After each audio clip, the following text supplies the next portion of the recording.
Welcome to the Dialing for Dollars podcast, where we talk about life insurance, sales, and everything that happens between the first dial and the death benefit. I'm Corey Mitchell, and each week I sit down with fellow agents, top performers, entrepreneurs, and industry leaders to unpack what actually works to help new agents win faster. Today, I'm joined by Ashley Mysza. I met Ashley through Caden Sanchez's school group, learning how to sell life insurance more effectively.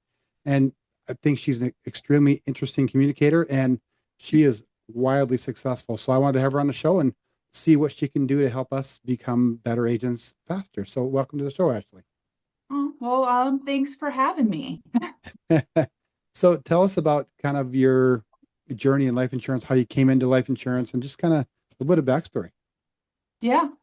So I have been in life insurance for coming up on almost 7 years now. I started around COVID, Okay. with a captive insurance company. So back then I was doing event and promotional marketing. And it was a lot of fun in my early 20s, and I made decent income being in my early 20s, but like I wasn't a career, and I knew I wanted more, but I was a little bit lost as to what that career was. Sure. So, I just started kind of like praying for direction and vision over my life. And then all of a sudden, life insurance started popping up everywhere. Yeah. And one of my friends at the time was connected with one of the top performers at a captive company that I lived nearby. And I saw him getting a ton of results. And I was like, well, if I'm going to get involved with life insurance, I want to follow somebody that's already successful. Right. So um, I got my license, and as soon as I passed my test and my license came through, I was living in Pittsburgh, Pennsylvania at the time. My upline hierarchy essentially broke the news to me that they were opening an office in Chicago, Illinois. Okay. So I had no experience at all. Um, but I was just like, I felt like this prompting on my heart that I should follow them and I should go, and it was the right thing to do. Okay. So I prayed about it, and I ended up doing it. So I then fast forward a couple months when that office opened and I was ready to start, COVID hit. So it Ah, delayed my start a couple more months. Um, the company that I had started with was primarily in person at the time. They had one product. We were restricted to one state, oh, and it was a whole lot of like chaos. yeah. So, I got started with a brand new office and territory in Chicago, Illinois. I'd say around, I was trained in May of 2020. Okay. And it was tough. Like the first 3 months, I really struggled. There was no systems, not really a whole lot of like guidance or coaching because everything was like brand new. Hmm. I didn't really know what I was getting myself into. I kind of bit off more than I can chew. Yeah. But uh, I moved my entire life to Chicago, so I was in a position where I had to figure it out, because nobody was coming to save me. So, the way that that company worked is they recycled leads. They only had like a certain amount to kind of distribute throughout the entire agency. Okay. So I was making like 1,000 calls. That was back before we had like these auto dialers a week manually, and I just wasn't getting pickups or activities. So I was just like, I gotta start making money, and I started door knocking. Um, and essentially, people were a lot nicer in person. I kind of started stumbling into sales just because I could sort of sell people with my personality, and started getting like some results.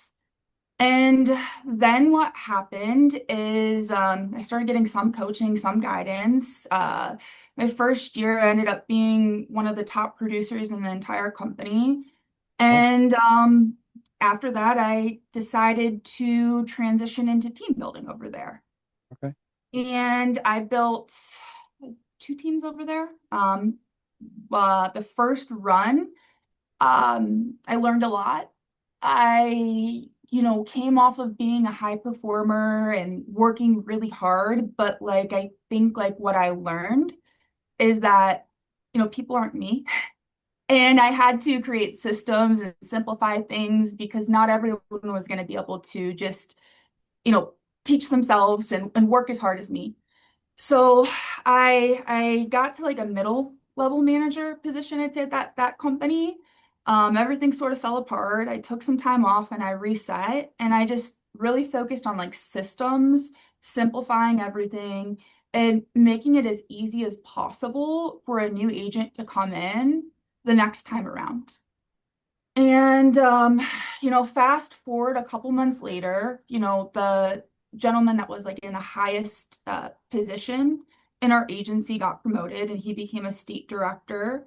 And my state director came to me and he's like, Ashley, we need someone to step up. So I decided to make another run and I, led a team with the highest contract over there. And I mean, we were doing well at the beginning, but it just was a very unhealthy environment. Okay. And All right. um, over time it just sort of like started to break me just because there was a lot of toxicity going on there. Okay. So I eventually kind of broke and transitioned to being a broker. Okay. So So you had, this was, oh, sorry. so you had two teams over there. And the first one you said kind of fell apart, and you were just Yeah, you were producing then, and you got back into like the director role. What yeah, what happened with the first team? And you don't have to share too much, obviously, but that's one thing that a pitfall that I actually have heard a lot about when people build a team. And when I talk to them, they've had to do it two or three times or had to restart or start over. They've left teams at other IMOs or whatever the case is. I'm always curious kind of what the breakdown is or how things get to a point where you just need to let the team go or change completely. You know what I mean? Just, yeah. yeah. So that's a good question. So I think like the first time around, I had come out with just like making the stage as one of the top producers of like our company. But like even though I did it like really unhealthy. I was working super hard. I had gained a lot of weight and I just wasn't really taking care of myself. Okay. So, what happened is when I like kind of went out of that season of being like a top performer to building my first team to like it was more of like in a middle level management role. Okay. There with that particular company was a lot of like external pressure. We had very high recruiting objectives. We didn't really have a strong like vetting or filtering process as to people that we hired. So Okay. we were bringing on pretty much anybody and everybody. And their success pretty much fell on me as a leader. So what would happen is we'd bring people on and some people got results, but I couldn't make everybody successful. And I was expected to. So I was getting yelled at left and right. There was Oh, a lot wow. of just like toxicity going on. And I just, sort of broke in a position Yeah. where I was like, I don't feel like this is sustainable and I can keep doing this Yeah. because I had a pretty complex pitch. Some people could duplicate it, but not everybody. Mhm. And we had very finite leads and resources. So you had to really grind and work super hard in order to get a level of results over there. And, a lot of times it's like people are just unwilling to do that. So it's like I had a couple people doing well on my team that first run, but it wasn't a model that anybody could really plug in and be successful. Sure. And I do take like a high level of accountability for people's results as well. So, I just kind of had a conversation with my state director, and we at that time had come to the conclusion that I needed a season to take a step back, Uh-huh. um, work on myself and work on some systems before I did it again. Got it. And I did it the right way. So that's Okay. sort of what happened with like the first run around. If that Okay. makes sense. Yeah. No, that's perfect because it was that like an LOA model or were they still 1099 It, agents making, or how did the, it when you wasn't say you're an getting LOA. yelled at by uplines, I'm curious how that sounds because I haven't experienced that where I'm at, and I can't imagine why that would be a thing. Um, so it wasn't an LOA model. You're captive to one insurance company. Okay. So essentially, like your comp is pretty low over there, Mhm. but it's contingent on bonuses.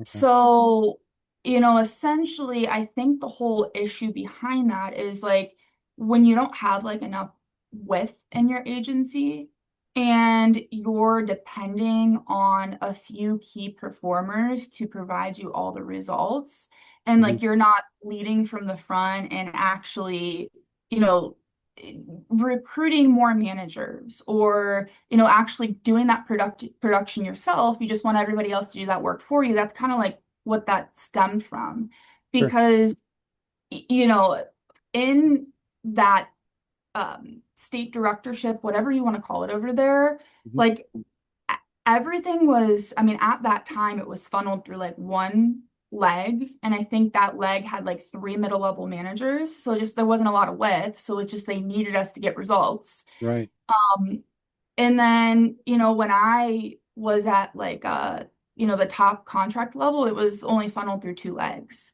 So it's like Okay. the state director is riding on you, like, hey, I need this bonus money. Yeah. Like, Because he's not producing, they're just relying on you to get their money right there. Okay. Yeah. exactly. That does Yeah. create some pressure that, I mean, if that does create some pressure for sure. Yeah, I think one of the biggest differences in the broker model is a lot of the leaders, like they practice being detached. You know what I mean? Yeah. Like they're so confident in their ability to get results that they don't need people. And I Right. think like in a captive business model, it's like they find somebody that's willing to work hard or can get results at some type of level. And, they're scared that they're going to leave because, at the end of the day, you can make money and get results over there, but like it's not the best opportunity that there possibly is. Right. So it's kind of like, a control thing. And it's like when you're always kind of getting yelled at, told that you're not doing enough, like these gaslighting situations, it kind of like confuses you and Yeah. brainwashes you and like takes away your confidence. So then you're like afraid to leave or move on to the next thing Yeah. because like, you think you're not doing enough or you're not doing well when I mean really you are. Right. And that shows up on your calls too, right? How do you mean by that? Well, like when your confidence is kind of taking a shot, Yeah. when you show up as less confident on the call, it doesn't go as well. And it's just like a self-repeating prophecy type of thing. Oh, absolutely. Yeah, no, 100%. Okay. Um, So communi you mhm. go ahead. I You was had gonna say something. communicating on a sales call is it's so much confidence. You have to be confident. If you're not, then what happens is the client can read that and then they start to have doubt and then they don't buy from you. Yeah. Yeah. It's incredible how it shows up. Even if you think you're speaking confidently, how it still shows up in the little hems and haws or the breaks that are a little awkward. And yeah, it's not, it's very, Yeah. even if they're not reading it, they're picking up on it for sure. So you left Yeah. that captive company after the directorship, or what ended up happening with the directorship? You were kind of, It was a similar situation. Like I took some months to really focus on systems, got a conservation team together, got some appointment setters together, really simplified my scripts and training processes, and it really became like a plug and play system where we could bring anybody in off the street and plug them in and they'd be able to get some level of results. I had a big book of business. I became really good at getting referrals. I would supplement with list leads. So we had like a whole different like foundation with getting people like started off with activity, which is okay. huge when somebody's new. Yeah. Um, but like ultimately, what had happened is I think really like number one, like we were hiring way too fast. And like Mm, we didn't I had like some leaders on my team, but I don't think like there was enough for the amount of people that we were bringing in. And they were new leaders too. Like they weren't really strong enough sure. to carry the weight that like they were expected to have. So what was happening, I came like I came out of a season where I was just taking care of myself and I started working myself into the ground again. I Okay. was not sleeping because it's like I had all these people relying on me, expecting me to make them successful, and all this pressure that I had to get them results from Right. like the essentially the company. And it started to mentally take a toll on me. And there was some really toxic stuff going on within the company altogether that took out some of my managers, which Oh, made it even harder. And at a point in time, I was just like, I just can't do this anymore. Like, right. I can't. Like, there has to be a better way. And I started interviewing brokerage opportunities and ended following another gentleman that had come from my exact same company and Okay. was starting his own IMO. And he cast a vision, and I just thought, hey, like if he can get results at this level and he came from the same place I did, then I can do the same thing he can.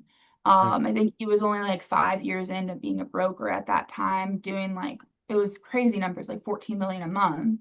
And I guess I just saw that and saw that he came from where I came from. And I'm like, well, if he can do that, I can do that too. So, Yeah. let me follow him. Okay. So then I ended up making that transition. Okay. So you've been in the brokerage space ever since. Are you still with that IMO or have you changed? No. So what Okay. Okay. happened is that IMO didn't work out. It kind of fell apart. Okay. And it's okay. I learned a lot from it, but it Yeah. was kind of just like when I started my original insurance career, there weren't really any systems or tracking. I came over with a team and I was overconfident. I thought I had gotten a result at my captive company, Sure. and that I would be able to get results in the brokerage model, no problem. And I think if I would have done it on my own and rebuilt, it would have been a better footing starting off. But the whole problem is like I had brought a bunch of people with me that were already used to having a ton of support and a ton of help. And I didn't even really know what we were doing, and we kind of lost all that. Okay. So it created a lot of roll-up debt for me.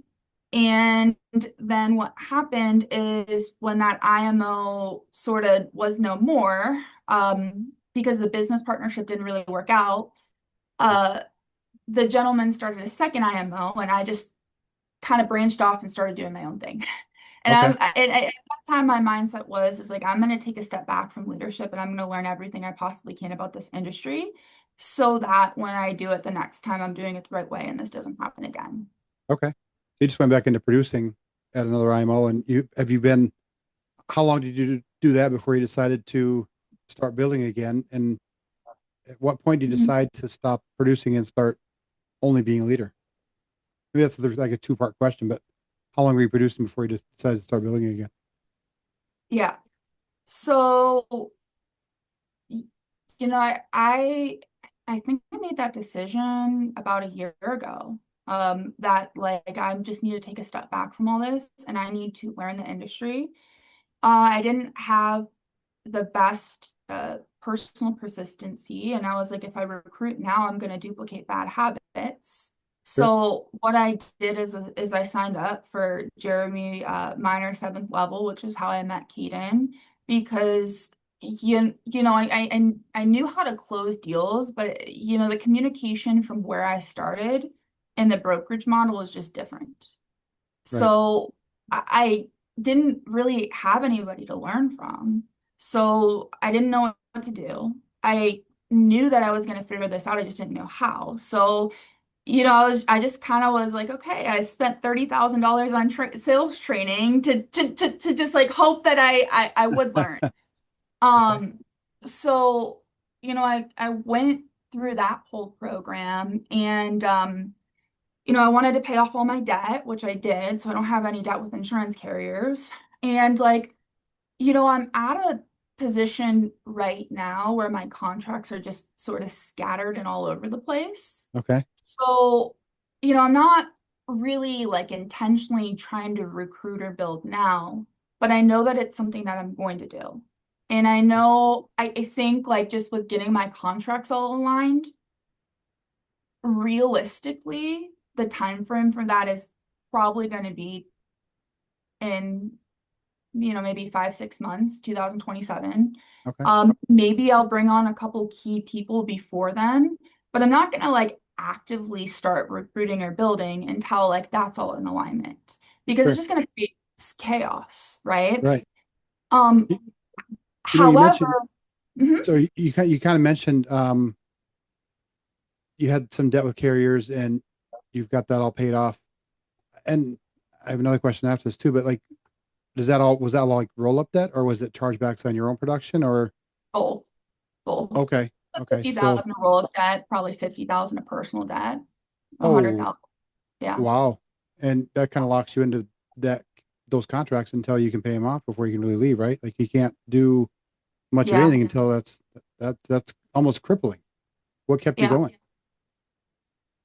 I mean, I think it's just like my vision. Like at the end of the day, like I mean, I was doing promotional marketing. The majority of my work was coming from like tobacco and liquor companies. And I knew at the end of the day, I didn't want to like go back to doing that. Sure. Um, it's just like at a point in time, like you kind of feel like gross. I mean, Yeah. nothing against anyone that works in that industry, but like for me, like those aren't products that I want to promote or like, advertise to people or encourage, them to utilize. So Yeah. it's not in alignment with like who I am, Okay. where it's just like with life insurance yeah, you can do it wrong and you can be in a hole financially, but there is a lot of like impact and good that you can do through the agents, the industry. I Yeah. mean, you're providing people with a really good product that they need if you're doing it the right way. So you Hmm. can really help people financially.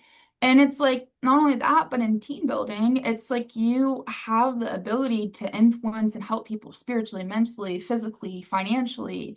Yeah. And I think like that's always been my vision. And I think at the end of the day, like when I signed up for Jeremy Miner's like sales training, like I did think maybe, I'll find another like sales opportunity because Hmm. I don't know what else I would do. But Sure. what I learned is that I just really love insurance. And I Yeah. don't think that I would switch industries because And insurance is just who I am at this point. nobody really wakes up saying, I want to sell insurance, but I really like it as well because you really are helping people and having good conversations. I'm Yeah. curious, and this is where I want everybody who's listening to this episode, like all 7 people, listen to this point. Because I'm really curious. After 5-ish years in insurance, you kind of took a step back to really learn about the industry. What were you seeking? What were you thinking you didn't know yet, or were you trying to? What gaps were you trying to fill in, and what gaps did you actually end up filling in to get to where you are now? Yeah, so that's a good question. So I think like a big thing for me is like I don't really view myself in insurance as a sales rep. I view myself as an insurance underwriter. Okay. And, you know, I think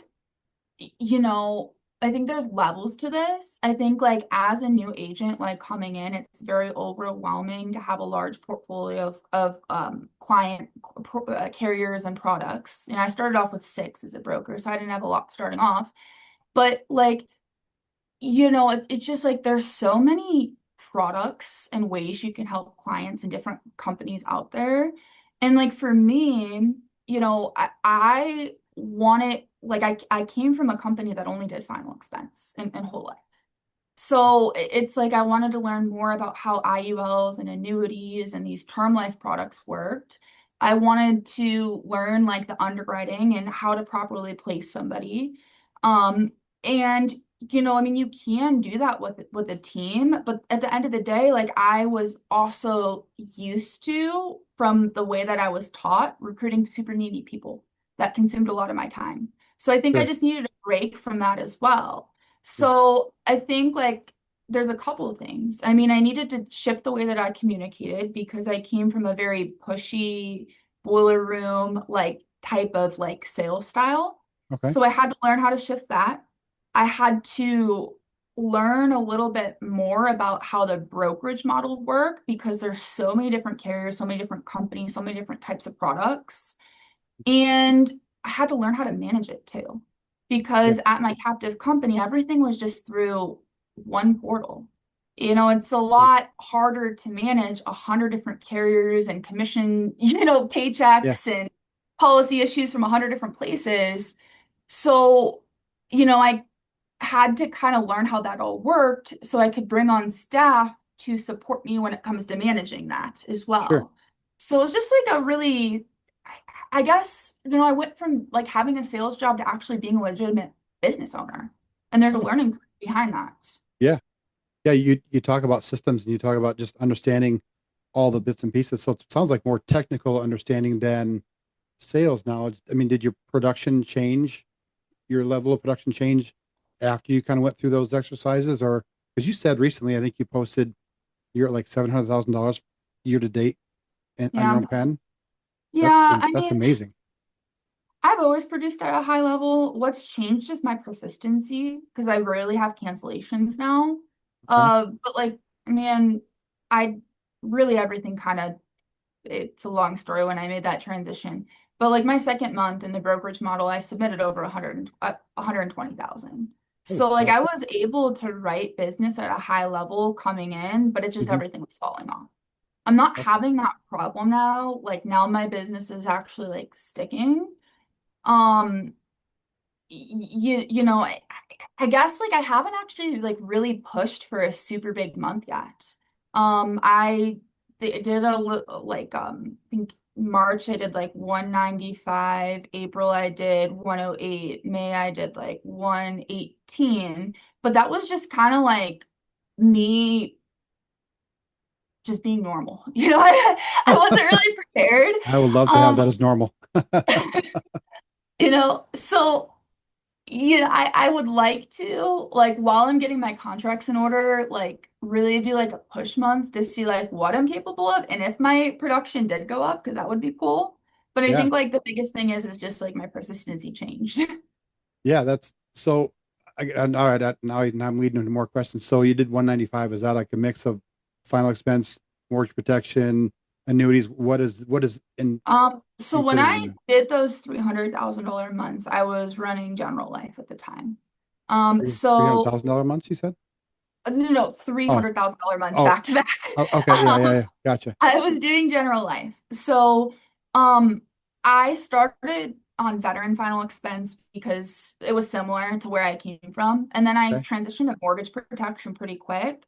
Okay. And then I had a business contact that had started a lead vendor for general life. And I was working with him, running his leads, and he targets like higher income individuals. So they come to us for like mortgage protection, IULs, final expense, Mhm. but so it was just kind of like anything and everything. Wow. That's incredible. So a little bit of everything, but hire maybe working people, Premium. maybe have, okay. What changed about your Yeah. process that caused your persistency and placement to improve when you made those changes? Um, Well, I used to kind of drag people over the line and push them into policies because I came from a very like bait and switch environment. Huh. People would request free benefits and we'd spin sell them into life insurance. And at Sure. the end of the day, they weren't looking or shopping for insurance. So it kind of worked because they needed the product. And Yeah. if they didn't go with me, then at the end of the day, they wouldn't have it. So they ended up with keeping it. Yeah. But that doesn't really work in a brokerage model because people, if you push them into a product and they don't feel right about it or they're not confident that it's like the best thing for them or you don't have that trust, Huh. then they cancel. And that's what was Right. happening. So when I did seventh level, what I learned how to do is I think ask better questions, talk less, and get the sale to be a little bit more internal rather than Okay. external. And then, I also did have like better follow-up systems too. which I think helped because, I started sending out physical folders in the mail, making sure I was sending everything through emails, like doing a lot of calls with my clients after the sale as well to make sure it was really sticky. Hmm. And then I think having a larger portfolio of carriers too really helps because like, I just have a confidence that no agent is going to be able to come in and provide my client a better product than I did. That are also going Yeah. to be doing them a service. So Yeah. I think it's like you getting better at underwriting and placement and having more carriers as well. So it's all three of those things. Wow. That's, I think everybody wants to get to that point because like even right now I'm struggling. I think my persistency and placement is like 70%, which not Not bad. terrible, but 70% of a low production amount is making life hard. So that's definitely somewhere I want to improve. Now you talked about earlier when you're looking for an IMO or a partner or even people to recruit, you're looking for alignment. What Mhm. does that mean to you, and how does that shake out when it comes to the actual conversations you're having with those partners and people that you're bringing on? I think it looks different for everybody. It's all about like what your vision and like what your goals are. I think like for me, because I did come from, a very MLM type environment for 5 years where we were just recruiting at such a massive level, I'm just like a little bit like burnt out from that, Okay. right? So like for me, I guess like my vision is I don't really see myself being in an environment where I'm bringing on 20 to 50 hires a week and taking people from the ground up. I think I'm just at a point where I'm a little bit burnt out from that. Yeah. So I think like my vision is more so helping agents that are already doing 20, $30,000 a month get to the next level. Okay. Maybe they just are a little bit lost, but they're doing everything in their power to try and figure it out, but they just don't have like the best guidance. And like, I don't mean like stealing agents from like other people's organizations or teams, Hmm. but like at the end of the day, it's like there are so many different IMOs out there and like BGAs out there. And like there's a lot of people out there that are just like doing it on their own with no community, no support. And like they're doing fairly decent, but like they just need somebody to help get them to the next level, Yeah. right? So like I think like for me, like my vision is more so like, not, I believe that anybody can do this, Hmm. but like if people come to me all the time and ask to be on my team and I'm not ready to build, so I toss them off somewhere else, Yeah. right? But like Yeah. even when I am building, if someone comes to me and they need somebody to take them from the ground up, I would more so rather refer them elsewhere to somebody else Hmm. and be like, this person can give you that support.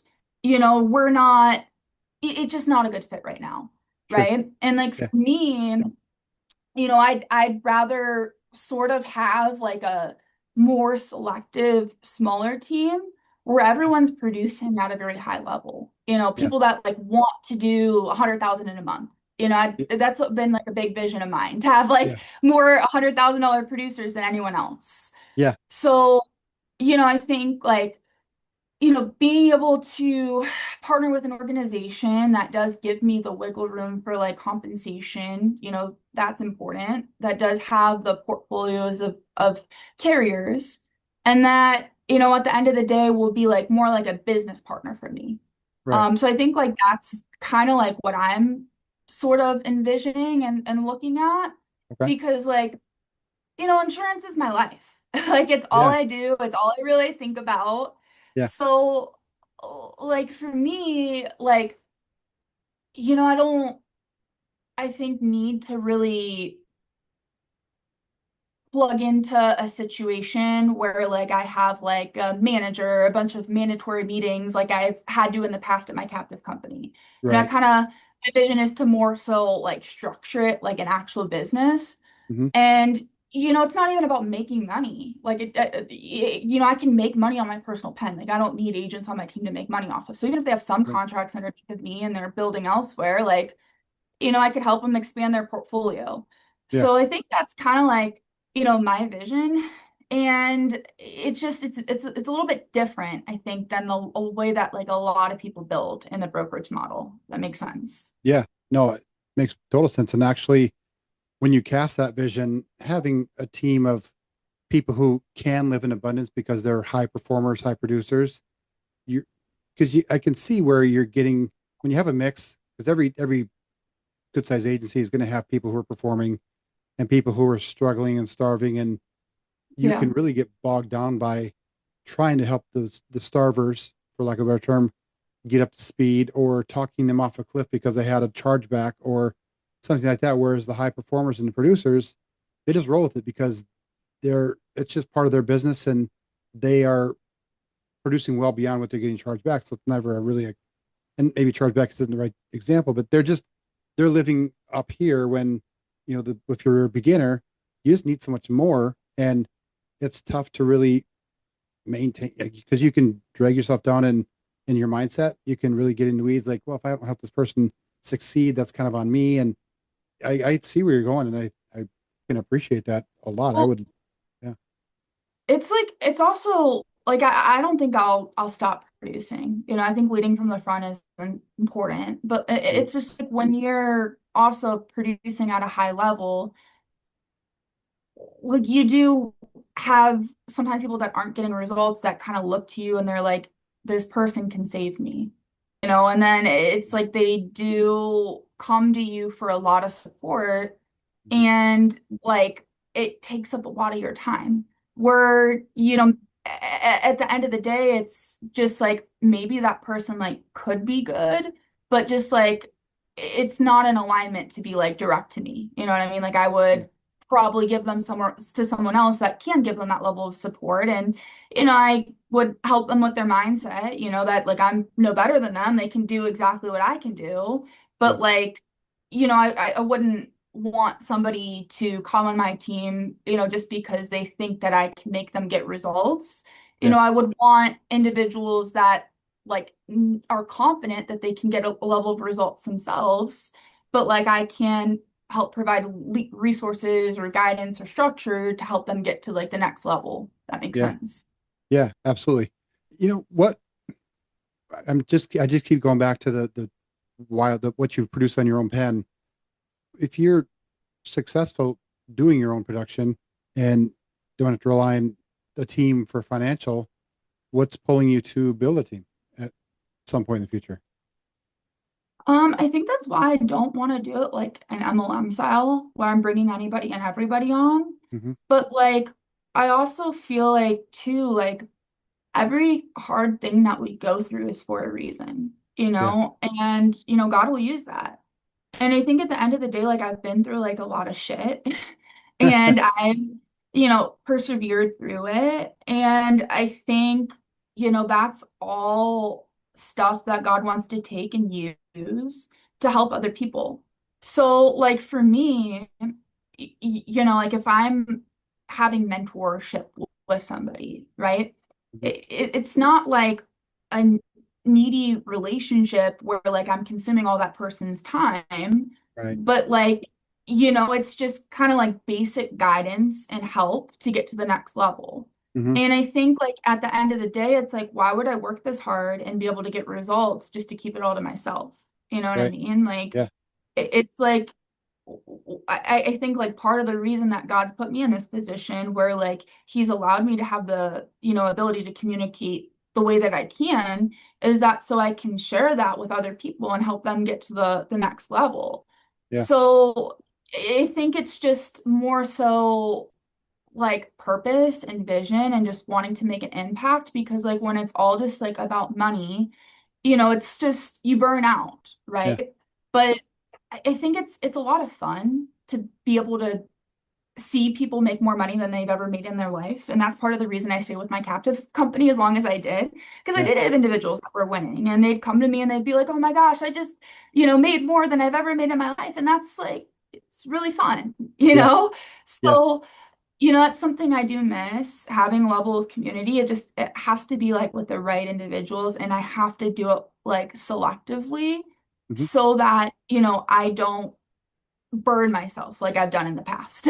Yeah, that's an amazing response, and I respect you even more now because of it, because you see that all over the place. Social media is filled with bro culture, I guess we'll call it, where they're just they're renting or buying Lambos, however they're doing that, and they're just it's a party to them, and they're just not looking at it from the same perspective. And I would, when you say alignment, now it makes perfect sense. What would you say, Ashley, is, I mean, your results are not typical. Were you, when you started at your first captive and you were a top performer in your first year, what makes you different than other people coming into the industry and struggle, even though they might be following the same script, leads, and processes? Like, your results are not typical. What do you think is the difference? Because I would kick down doors, I'd work hard, and I wasn't afraid to fall on my face. Yeah. And I think a lot of people fall into like analysis paralysis. They overthink everything, and they want to be perfect. Where like for me, every time, I wasn't getting results or like something wasn't working out for me, I would ask myself like what I can do differently or what I can change so that I would get a different result. Hmm. So I think, those things, and then also just problem solving, right? And, um, for me, coming up, I guess like I wouldn't take a lot of time and like try and figure out how to be perfect. What I would do is I would try to like think like how can I get more activity? How can I talk to more people?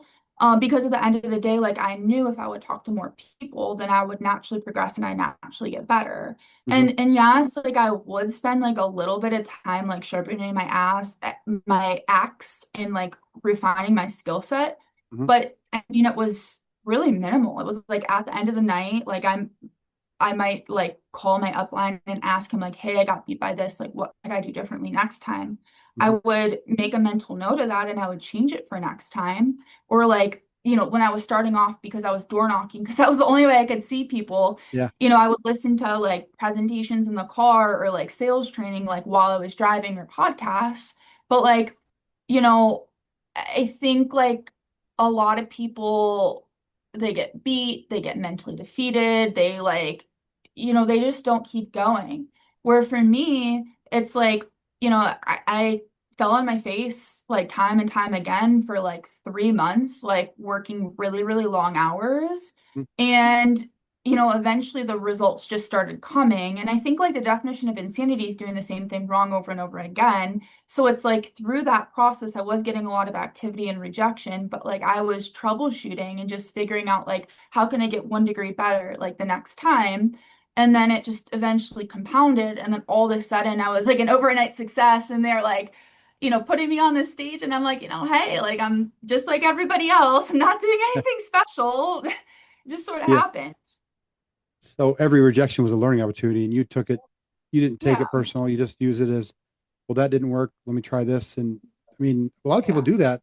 And they tweak their script, and then within a week, their script is completely different from what they started from. Yours sounds maybe a little bit more surgical. Where you How do you would you? feel about that?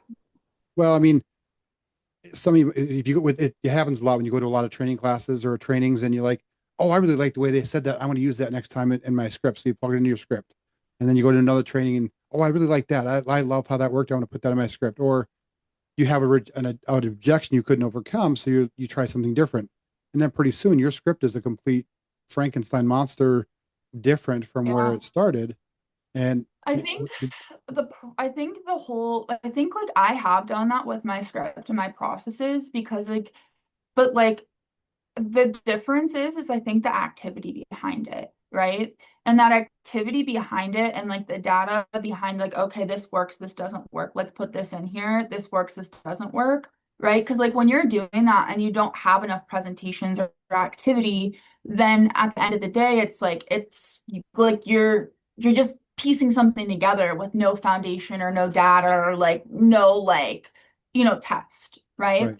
And I think too like when like I've learned from a lot of people on the brokerage space. Like a lot of people, I've learned a ton from Keaton. I've learned a lot from like um Vivian, I've just a lot of people on YouTube, Jeremy Miner.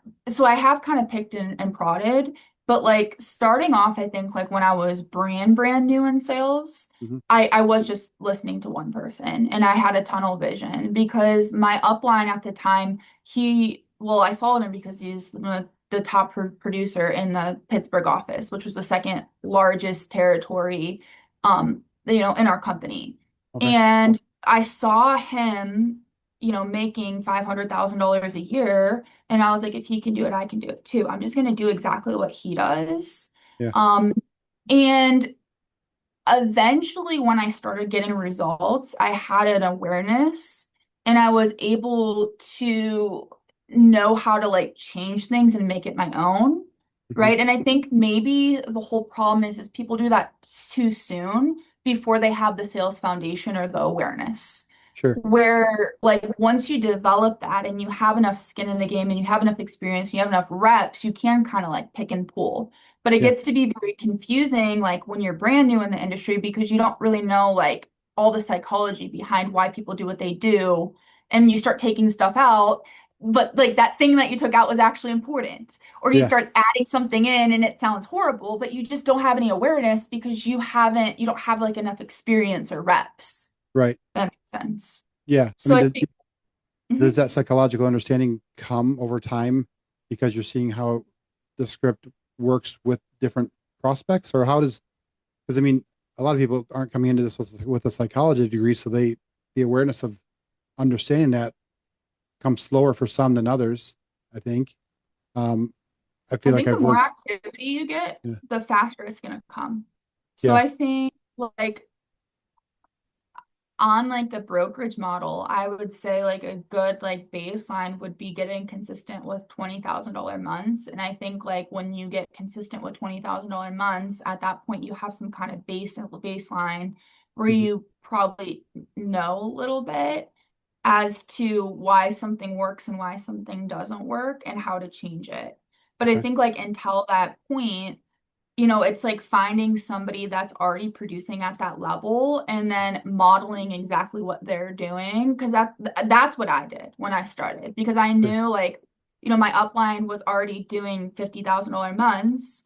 And, all I had to do is copy what he was doing. So that's Right. what I did. And then I, started doing $50,000 months. And then I'm like, okay, I got to make this my own. Yeah.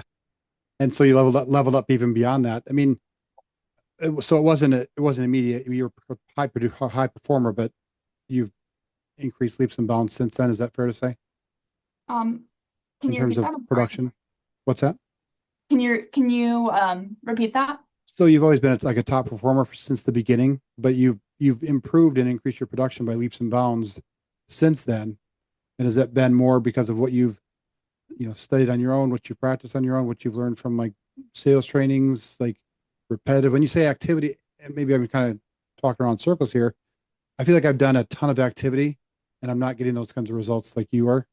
Um, and so, is it what I'm doing in the activity? Is it something else? You know what I mean? I mean, I have done thousand dial days for months and still struggle to write 20,000, right? So, Are um, you getting like how many presentations are you getting well, in a that's day? Like that's a the thousand thing. I dollars was a I day? was doing outbounds for a long time. I started with like fresh leads, and I didn't know enough to convert to those, so I switched to age leads. And I think I get in my first 160 days, I gave 168 presentations. That is not a great ratio, right? You should be doing three, four, five a day presentation wise. I should have been well over, you know, three or 400 by that point in time. So, I guess when you say activity, are you referring to presentations or dials or in between? Presentations because Yeah, I mean the person that makes a like if you I mean you could make $5,000 a day and if you are calling like aged beat up leads and you're not getting any pickups, it's not going to help anybody. The right. person that gets the most dials doesn't win. The Mhm. person that gets the most activity wins, right? Yeah. So at the end of the day, like it's tough because like in a brokerage model, like, I think what you see most people doing is you see them just blowing money on leads, and that's how they're getting activity. But it's like, what if you don't have a skill set? And then it's like you can't keep blowing money on leads because, it's like you're gonna go broke because you're not making the money back. Right. So, just like in in my opinion, like I think like I think what I don't see people like do enough of, like in the brokerage model, is be resourceful.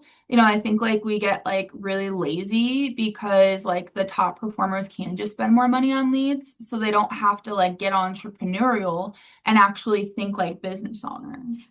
You know Okay. what I mean? Where like I think like referrals are such a y y I don't know the right words. I'm kind of getting a lost in the words. Yeah. Um, I mean, referrals are something that like they're free and they can literally change your life. Yeah. Like literally. And it's like I don't see people in the brokerage model like tap into that because it's just like all the high performers are just lazy because they have money, so they just spend more money on leads, right? Yeah. Um, but like, I think like the blessing of where I came from is like I didn't have the ability to buy leads because our products weren't competitive. And if I would buy insurance leads, the stuff would get it replaced just like that, right? Right. Hmm. So, you know, and I don't know if this is like a good answer, and I guess it'll probably change over time, like as I do like start to build and I see what other people have done. But like like I've just where I came from, like door knocking got in front of people, doing in person, like got in front of people. Like Hmm. that's how I got started. And then I took like the clients that I had and I just built really good relationships with them. I kept following up on referrals for all different reasons, beneficiaries, insurance referrals. I do like little incentives. Um, we had like little no cost benefits that we would give people, and we'd say they can extend it to their friends and family. Like, there's no reason you can't do that on the brokerage model. There's like a free will book that I have. Hmm. Hey, who in your family do you know that, doesn't have a will? I mean, I don't know if you know this, but like at the end of the day, like if you don't have one of these in place, like stuff can get held up in probate for like up to 2 years. So it's a very important tool. Like, who can I help and show how to fill one of these things out? Sure. It's like you can be like very entrepreneurial, I think, and like resourceful Hmm. with maybe finding like free things for seniors, adding values to your current clients, and then being like, who in your network that might find value out of this too.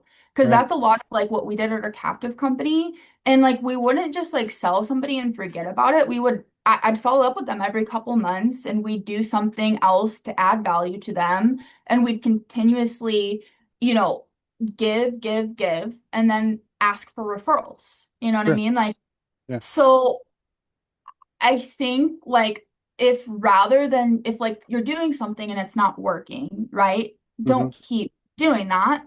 But like think like what can I do differently in order to like that could possibly change my results. You know what I mean? Yeah. So like you can buy like that was a couple years ago, but I think they're like Caden will call them like data aggregate leads. They're like list leads Hmm. of like people that recently bought mortgages or like nurses or like certain professions. Oh, They're like sure. 33 cents a year a lead. You could door knock those people, get in their house, get a bunch of referrals off of them, get Yeah. really good at telling people in person, Yeah. and there you go. Yeah. There's always like the warm network.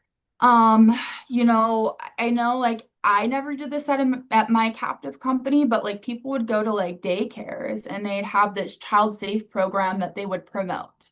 And it would get all the parents sort of, interested, and then they'd essentially and the child safe program was just like a card. and it was just like a child identification card with like Uh-huh. an ink. Like anybody can make that and go and do that. Yeah. Like, and the whole purpose behind it was if your kid ever went missing, you would have a tool to find them a lot faster.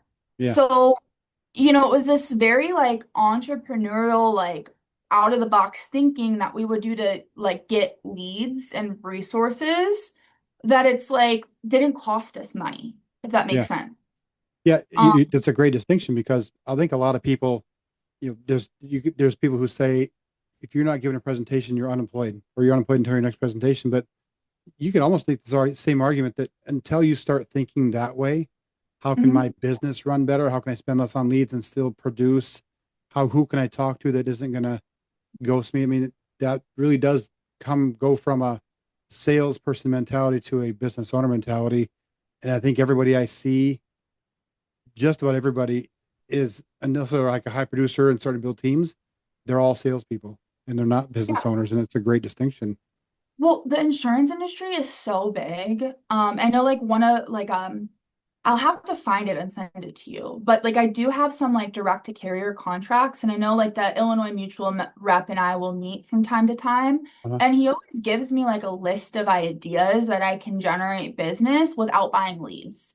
Okay. And I think especially when you look at like fraternal life insurance companies, like that's what they focus on and they promote just because a lot of times like I know you can have good persistency, but like industry wide, like these internet leads don't always have the best persistency for the insurance carriers, so don't like to promote them because of replacements, right? Right. But like if you're going to churches, if you're going to like community festivals, you're setting up like a table. I had a guy, a manager on my team that would do that. Like he would go to like little community events and he'd set up a table and he would network and he would sell insurance that way.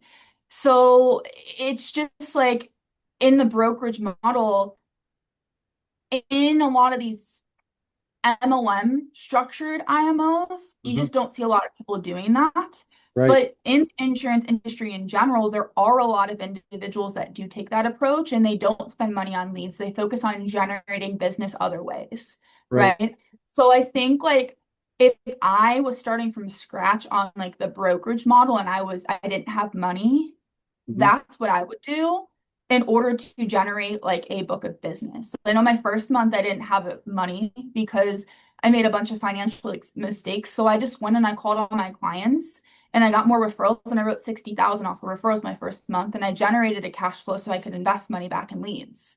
Wow. So, just there's ways that you can do it. It's just you got to get out of the mentality of being a sales rep and into the mentality of I'm a business owner. Like, how can I be entrepreneurial and how can I generate activity, without going broke? Yeah. That's a great advice. The conundrum I always find myself in, especially like even learning scripts and doing those things take time and time away from when I could just be calling. But if I'm just Yeah. calling and I'm not getting people on the phone, does it really matter? You know what I mean? No, it doesn't. so, so I'd Right. maybe rather be away from my desk doing those kinds of things. But I mean, that's a great perspective. In general, it's easier to sell in person, right? So Yeah. as people are way nicer, there's more trust. Yeah. So like if you're going to local churches, like or something that like you connect with, right? And just asking if you can share what you do with their community, you're not going to have as high of a skill set Yeah. as dealing with an insurance shopper that has their guard up Yeah. because like they've been scammed by 20 other represent like insurance reps, Right. right? Like you Yeah. can literally show up, build some rapport, they like you, and they buy, just based off of personality. And Yeah. then what happens is your confidence starts to go up because your income starts to change. And Right. then what happens is when your confidence goes up and you are getting that activity, you can naturally progress your skill set through that activity. Yeah. That's That's incredible. I hadn't even thought about that. Came from a captive company. I was a multi-line agent, so I had an office and I was selling home and auto, and was all my local market type of stuff. And I really liked going to this model because I could just stay home and call people. But I think there's absolutely Well, ways to do it. But it, my question becomes, how do I market in a targeted fashion so I'm not spending a lot of time and money just shotgun blasting my message out to people that aren't going to listen to it. You know what I mean? I call a lead. It's a targeted lead because they got into my funnel of their own volition in some right. manner.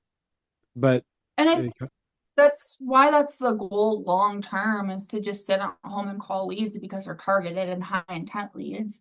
But like at the end of the day, like if the foundation's not there and the cash flow is not there to spend leads, then it's just like, what can I do in order to figure this out and get results? Like people would do like business, like target like small trucking companies too at my captive company.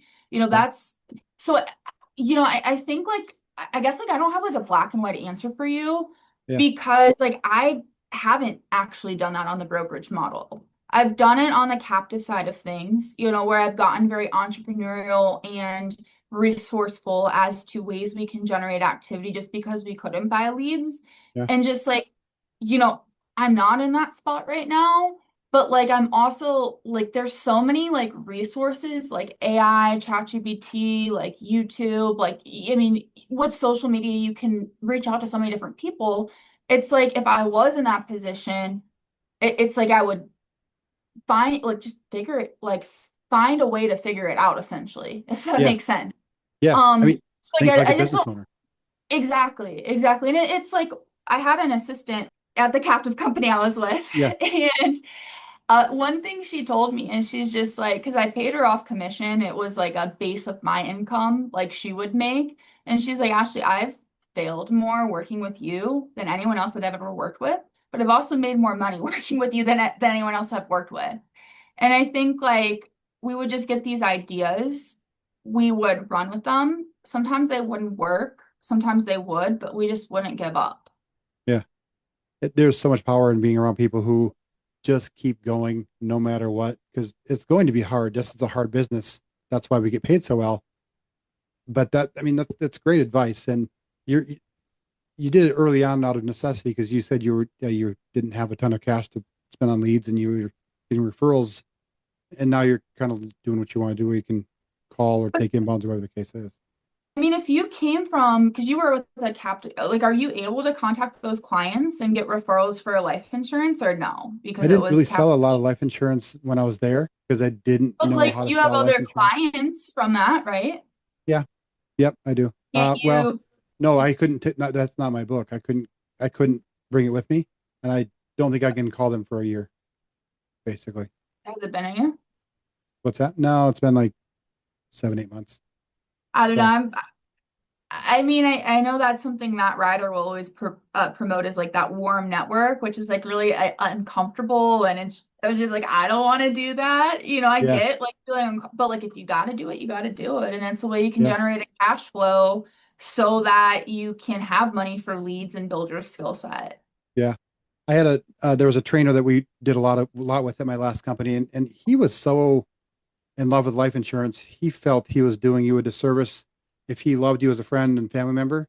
If he didn't get you a policy, he felt like he was doing you a disservice because everybody needs life insurance in some form or shape, right? There's the IULs, annuities, final expense, mortgage protection term. There's some life insurance that everybody has they need for at some point, even just in estate planning, legacy Uh, transition, right? I think that's huge. I think like that was the mindset they brainwashed me to have at the first company that I started with. Mm-hmm. And when you have that mentality that everybody needs this, like they are going to be screwed if they do not buy from me, it changes so many things. Yeah, I have an assistant too. She was like like cold DMing people on Facebook because I was doing a push month. yeah, I was trying to like finish the year in top 10 and it was like the end of the year and I was like I need more activity. And she would just like DM people on Facebook. Obviously you can get flagged for that. And like